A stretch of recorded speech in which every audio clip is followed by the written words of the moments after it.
Yes, yes, yes, yes.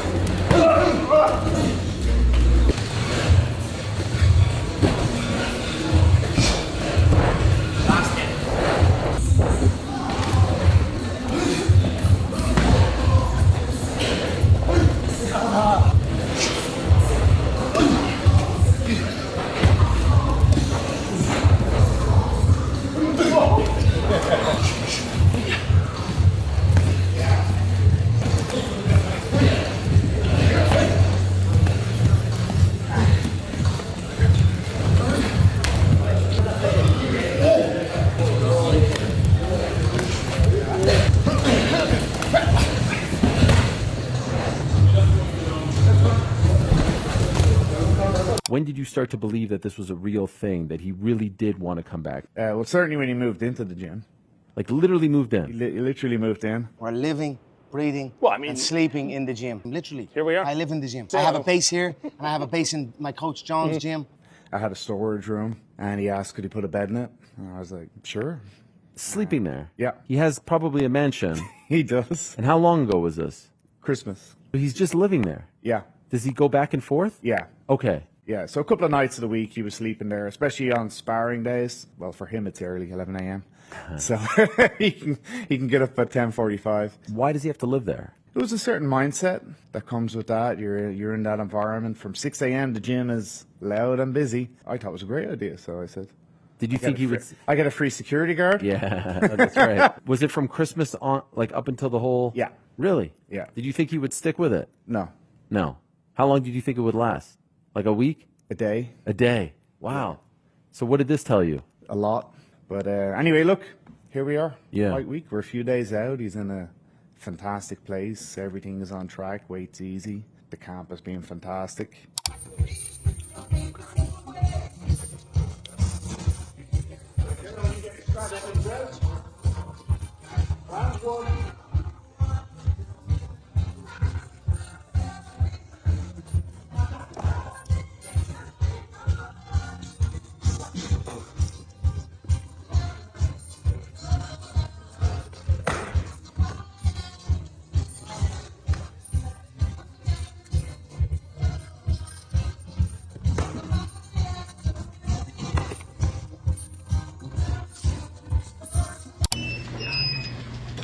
Switch your stance. Hands down by your side. Rotate toward me just a little bit. And here's Conor doing some wrestling in a recent camp. Now, again, I don't think this is going to be Max offensively wrestling like this. But again, you see the body work. You see the teeps to the body. You see the body punching. This is something I think Conor really wants to utilize again against Max specifically, because Max does hold a bit of a high guard. He doesn't really look to protect his body. Most people don't in MMA, to be honest with you. You don't see a lot of, like, outside of body kicks being protected with the elbow. You don't see a lot of guys really flinching on the body punches, but they're super effective. And as much as Max, you know, says he's the best boxer in the UFC, you want to drop those hands from Max. Conor can do it with the body kicks, with the body punches, and then open up the chin for the left hand. Now, I'm not even sure, we're not giving a super good Max look here, but we're just kind of there, and I don't know if any of this will really have any effect on the fight. But I'm just trying to get a look at what new Conor, you know, looks like a bit. Obviously, he's a lot more bulky. But there again, if you tell me you think Conor's going to win, I'm hearing you think Conor's going to knock him out. If you tell me you think Conor's going to knock him out, I'm hearing you think he's going to do it in the first round. If you tell me you think Conor's going to knock him out in the first round, I'm hearing Conor's going to land that left hand. And if Conor is going to beat Max by knockout in the first round, it is going to be with that left hand. The octagon lights flare, the crowd holds its breath, and two of the MMA's most decorated fighters walk towards destiny. Conor McGregor, the dramatic counterpuncher versus Max Holloway, the volume striker, will be face-to-face once more to settle an old score. However, the pros, the coaches, and the analysts all differ on what is expected to happen, who controls the distance, whose gas tank tells the story, and which tactical adjustments will decide the winner. What do you think Max doesn't understand about fighting at 170? What is he not realizing until he gets in there and actually tries it? Listen, there's a different thud when you fight against him. When I fought a match against Max many years ago, I look forward to my improvements on him. You said multiple times during your media tour in New York that rematch is like an honourable thing to grant. When they came to you with Max's name, I know there was others, but when Max came to you, were you like, yeah, no, I want to prove that rematches should be given if they're earned? I love a rematch. I love who doesn't love the story builds, the tension builds, the fans get excited, they've got comparisons, they've got, it's great for business.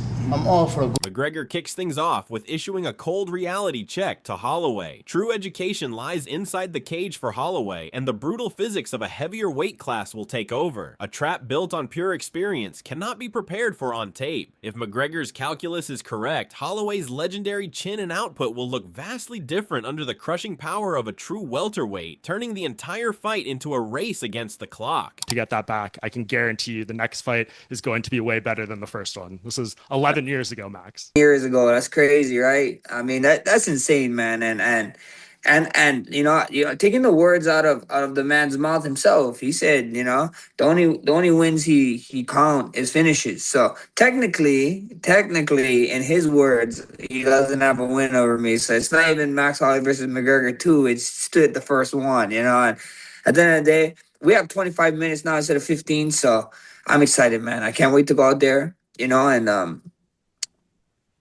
get my hand raised, and not only get my hand raised, we're in a sport of entertainment. You gotta get your hand raised in exciting fashion. So I need a big finish, and if not a big finish, just a dominant, exciting win. You can be dominant in a fight, but not exciting. That can hurt your stock. So at the end of the day, I gotta go out there, be exciting. Raise up my stock, and we see what UFC want to do next. On the other hand, Holloway sees this fight as more of a chance to rewrite history than anything else. His confidence is fueled this time around by the extra rounds, the higher stakes, and the pressure of finally being able to settle the score. However, he knows that he cannot just win, he has to make noise, with a finish, or at least a performance that leaves no doubt. Holloway isn't talking like a man hoping to survive McGregor's moment. He is talking like someone expecting to take over the fight, raise his stock, and walk out with a victory that changes the conversation completely. Mystic Max have arrived. He's taking it is what it is, so I'm taking Mystic Max. What does Mystic Max predict for this week?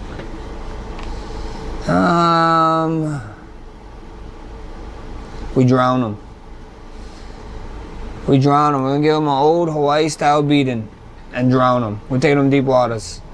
Furthermore, Holloway gives a straight warning. He is planning to drown McGregor in his signature pace, pressure, and pure volume until the opponents cannot carry himself any further. The matchup will get uglier the longer it drags on, and with every round, McGregor will struggle more and more to stay afloat. McGregor may have the upper hand early on, but Holloway is talking like a man who expects the later rounds to belong entirely to him. In Conor's style requires an incredible output.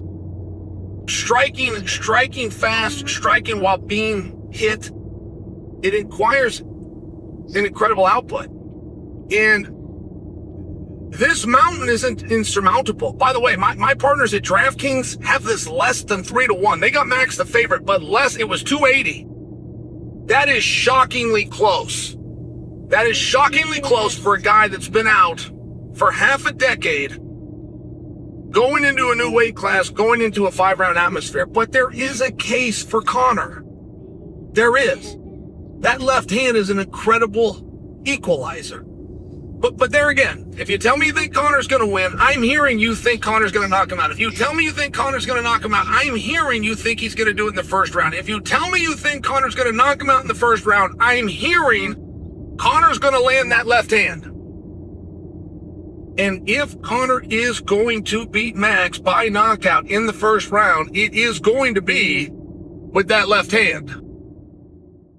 Chael Sonnen sharpens the picture even further by arguing that McGregor's path to victory is needle thin. He needs to strike fast, keep up the high pace, and land that one clean left hand shot before Holloway's volume has the chance to take over. The odds are close enough to make McGregor dangerous, but not generous enough to suggest a long, messy battle favors him. If he wins, it likely comes early, clean, and with that signature shot that has ended so many arguments before. The fight now feels less like a broad matchup and more like a single explosive window where McGregor must hit before Holloway's pressure turns the script against him.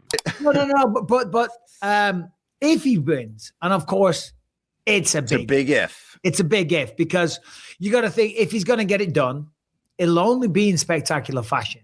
Because if Conor McGregor is going to win this fight, it will only be if he knocks him out in the first round. Yeah. And I say that respectfully. I'm looking at it through my analytical hat, not a personal hat or anything like that. He's never had a 5-round style. He's just never been that guy. He's always gassed the later the fight goes. Typically in round 2, he starts to fade because he's an explosive fast starter. And after 5 years away, there's no way. And I'm sure he's trained hard, and I'm sure he's prepared, and I'm sure he's ready. But I don't think he's preparing harder now than what he was pre-2000. Keeping in line with Sonnen's view, Michael Bisping's take is plain and simple. If McGregor wins, it will not be through a long and technical fight. It'll be a first-round knockout, the kind of sudden statement that fits his most dangerous version. McGregor has never been built for sustained 5-round pressure, and his time awake from the cage only highlights that angle more. McGregor's only real road to victory is to end it before the fight has time to become a fight. Now, people think that Max is just going to walk for him from the start. It ain't going to be that easy. He's going to have big problems early, and I think Max is going to give him that respect and not let him land them big shots. So maybe we don't see him be as successful as he could be if Max was just like, he's done and just wanted to be quite aggressive. He could definitely give Max some problems. Max is going to be clever enough where we won't really see that, but I still think that Conor will be dangerous enough where we're going to be like, oh shit, Max needs to be careful. But I think he's going to do the right things to make them adjustments. Stay out of the big danger. Maybe when he gets hit, maybe not running into them big shots as much. Alexander Volkanovski widens the existing lens by warning that McGregor can still be dangerous in the opening exchanges, even if Holloway finds his rhythm. Holloway may not simply steamroll him from the opening bell. Instead, the early rounds could get tricky if McGregor gets the kind of respect that keeps his power in play. However, the core read is still that Holloway is smart enough to adjust, stay disciplined, and avoid the kind of clean big shot that could flip the whole fight in an instant.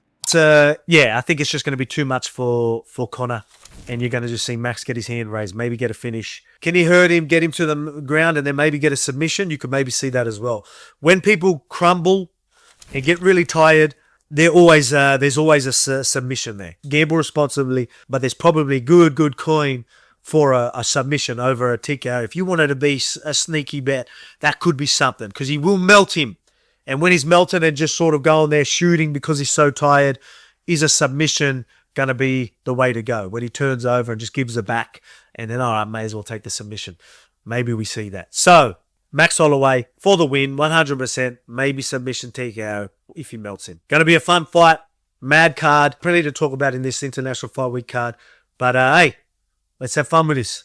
Volkanovski leans even further towards Holloway when he argues that the fight is a matter of attrition once the opponent starts to fade. Holloway will not just seek to win, he wants to fully dictate the fight by wearing McGregor down to a point where a finish becomes realistic. We got Conor McGregor. I'm not 100% sold. I'm praying this guy shows up. I mean, he's got to show up now. What are we 10 days out? We're 10 days out from Conor McGregor making the walk again. It's going to be so fucking sweet. 170 pounds. Max Holloway. I've been watching some of his vlogs. He's been sparring with Jack Madalena. He's been sparring with this guy that we know named Keone Diggs. Oh, really? He's got just a great left hand, a great southpaw left hand. I'm fired up for the fight. This is a lot of pressure on Conor. Hopefully he's going in there. This might be the last time you see Conor McGregor ever compete again. If he goes out there. We see him go dink, dink, dink. He tattoos his ass, puts him down, and now we got Conor McGregor versus Justin Gaethje on the horizon. Moreover, Tim Welch keeps the momentum with Holloway, but it is framed as a pressure test for McGregor. The champion showing up at his best is not guaranteed, and it certainly makes the fight feel bigger than it is. It could very well be the last real chapter of McGregor's run if he doesn't answer the bell right. However, Holloway's preparation cannot be ignored. His late-night sparring and southpaw work as signs that he is building himself towards a sharp and confident performance that can open the doors to even bigger opponents down the road. Denim Chicken, welcome to the club. Pub Dad says, I'm so hyped for Conor. I want to think he can win, but you think of anyone else that's made successful comeback after 5 years? Seems a mountain for him to climb. This thing with Conor, though, do you ever really count him out? Out of all the guys that have come through the UFC, is Conor really the one you want to doubt? Also, huge Max Holloway fan, but he's looking a little too thick for my liking, for Max Holloway fan. Looking a little too thick. Conor looks damn good at 170. Damn good. Conversely, Brendan Schaub adds a more hesitant and conflicted layer to the predictions. He is not fully ready to write McGregor off, simply because of the influence he has had and who he was before. Additionally, at this weight, McGregor is looking physically sharper and dangerous. Schaub's prediction keeps the narrative balanced in a different way, because once the cage door closes, doubting McGregor will once again burn a lot of people. He's gonna have to be patient with this fight. He's gonna have to be patient and really find that timing. With Max Holloway, bro, he's just going to move, he's going to punch. If Max plays the distance game a little bit and kicks Conor a little bit and gets him kind of the fatigue, he's in trouble, dude. So Conor really does have to be patient, maybe take a couple of shots to eventually counter him with that beautiful left, you know, what he did to Eddie Alvarez, and just catch him, dude. I would say be patient and counter, but it's 5 years, Kamaru. It's not 2 years. It's not 3 years. It's not 4 years. It's 5 years, man. But if anybody can get it done with power, it is Conor McGregor. And if he does get it done, there's a fight between him and you know who. Justin, the highlight Gaethje. Henry Cejudo keeps the McGregor train going by circling back to his best route to victory. McGregor can't run this fight or chase it. He has to let Holloway come to him and wait for the kind of opening that lets his left hand change everything in an instant. However, Cejudo also takes into account the 5-year layoff. This frames McGregor as a dangerous test while still carrying that massive factor of whether he can turn that power into a real comeback. He's the king, man. Look, maybe he's not the best fighter in the world. He's the king. He did more for mixed martial arts than any single fighter did for any combat sport in the world. He did more for that, and he's back, and he's the best Conor McGregor I've ever seen. Talking to him is like talking to a guy that I don't even know. He's unbelievably focused. He's unbelievably trained. He's fast. He's furious, and he's ready to cause some damage. I will be there, front row, at that UFC event and rooting him on. I think it's going to be, you know, I can't bet on the fights, but if I could, I'd bet the house on Conor McGregor. David Feldman, on the other hand, offers a more supportive, almost testimonial angle to the build-up. McGregor looks the sharpest he ever has. There is real confidence in his return. He is a structurally changed man compared to the fighters of years past. Placing his bet with absolute certainty, Feldman is promising to be front row center to witness the transformation firsthand. McGregor is about to orchestrate the most definitive, legacy-defining statement of his entire career. Do you have an official pick for that main event? I'm going to go for Max Holloway on that one. Yeah, I think he's just been super active, and he's just, you know, a great fighter, high IQ. And the later this fight goes, if Conor doesn't get like a quick knockout, I think it plays more into Max Holloway's hands. Seems to be the very common consensus across the board of everyone I'm asking, and I tend to agree as well. Focusing once again on the same pressure point of activity, Mario Bautista believes Holloway's pace and consistency could solely make the decision in his favor, especially if McGregor's explosiveness doesn't jeopardize his techniques. Once the fight drifts deeper, the matchup swings right into Holloway's comfort zone. At the end of the day, every prediction circles back to the same question. Can McGregor make it a short, violent night, or does Holloway drag him into a pace he can't survive? Some see the champ's power, timing, and early danger as the great equalizer, while others believe Holloway's pressure, activity, and durability will slowly take over and expose the gap over 5 rounds. However it plays out, the fight feels built for drama, and that's exactly why the experts can't stop weighing in.